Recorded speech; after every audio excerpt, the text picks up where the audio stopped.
Titest natin sa tubig para makita natin if may leaking pa siya. So ayan wala na siyang leaking.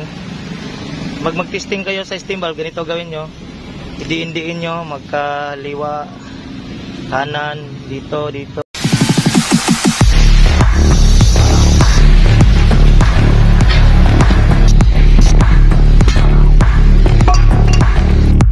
Pag nagre-repair kayo ng steam valve, tignan nyo itong washer.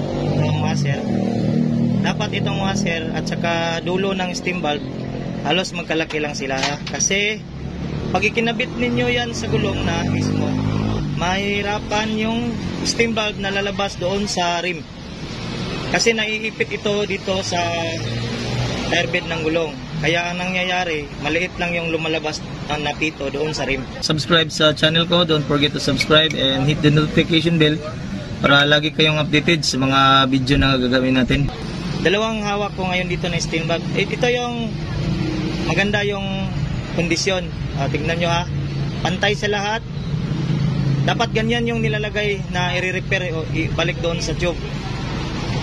Iwasan yung mag-repair na ganito yung itsura ng steam valve. Tignan nyo, hindi pantay yung rubber.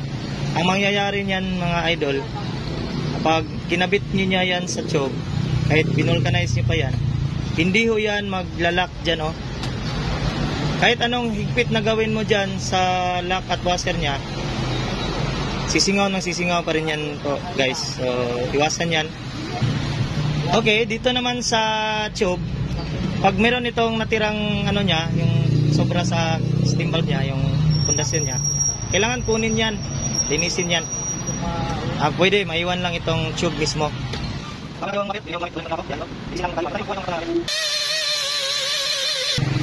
Huwag mong kalimutan ipasok talaga, iunang ipasok itong steam valve. Sakay, pugitin, lagay itong gum. Dati, ginagawa ko itong gum lang, niluluto ko. Pero mas matibay ito, paglagyan pa natin ng tube sa ibabaw. Ang tawag dyan, patching. Yan, kasing laki lang ng gum yung tube na idudugtong.